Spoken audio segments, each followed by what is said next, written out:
Hey everyone, welcome to day 11 of distance learning. Hopefully you found a rhythm. I think I'm finding one, although having it snow today did not throw um, wonders at my rhythm, so I might have to readjust, but it is April and it is Minnesota. It's what we do here.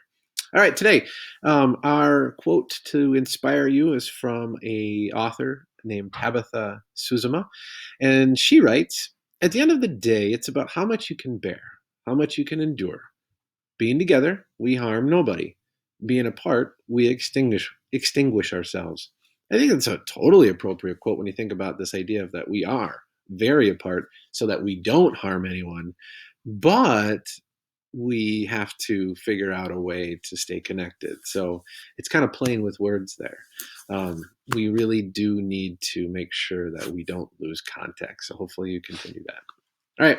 Today, our agenda, we're going to check in survey for me, and we're going to talk about two types of poems. We're moving from the elements of poetry, like personification and alliteration and rhyming and rhyme scheme, and we're moving into types of poems. Those things apply to. Okay, so first things first, I have a survey that I would like for you to take, and it revolves around just how things are going. This is it right here.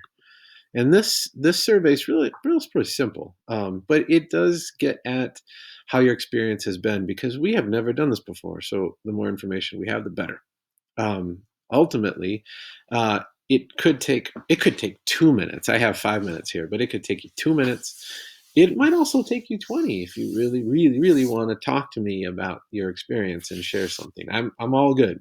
Nothing you say will ever be used against you, and no way will I ever violate the trust that you have have shown me. If you really want to rail against something or be honest with me, but that's really key, is be honest, because we only get better if we know what works and what doesn't for whom. Because I know this is working for some of you, and I know for some of you this is really hard.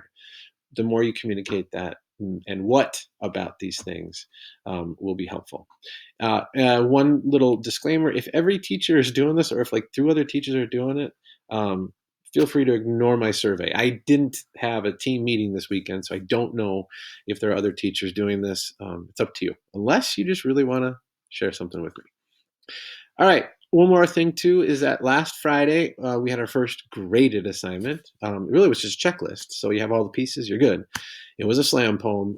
I'm going to point out this right here is kind of frustrating. 40 out of 138 students have turned in that assignment, and it is 8:59 on Sunday.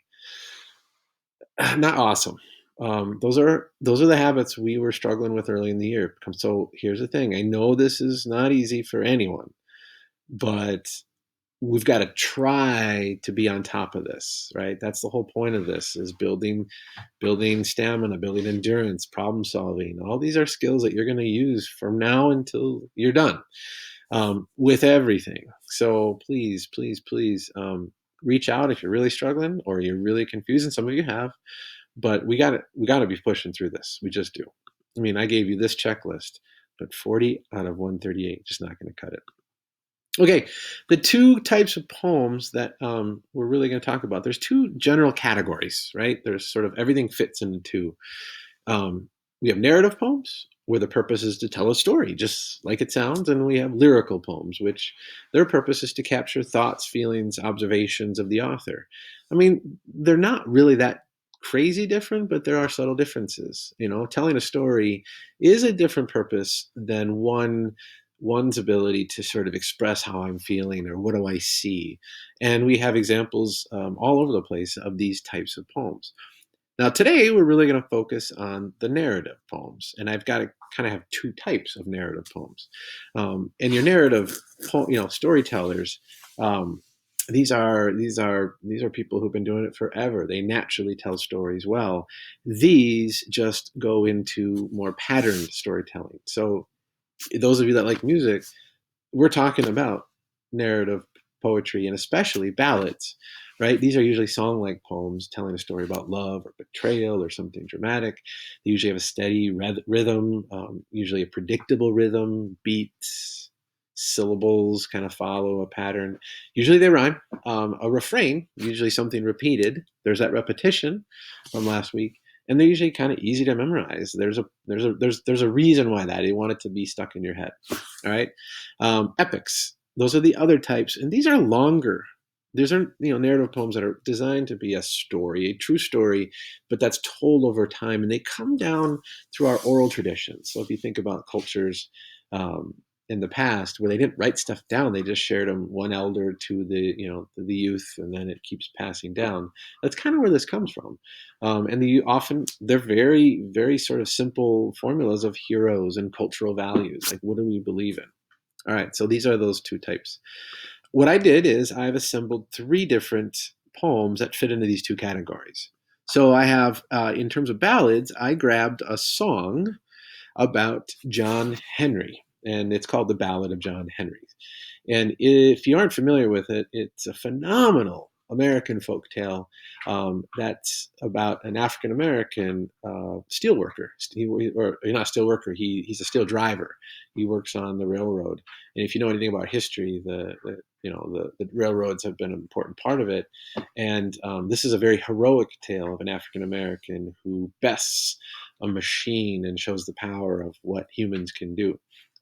Beautiful story, and it's a song written by Pete Seeger, but I actually linked to the song sung by Bruce Springsteen. So it's actually you'll get a chance to hear the song if you'd like, but I do have the text. Then I have two epic poems, and they're short epics.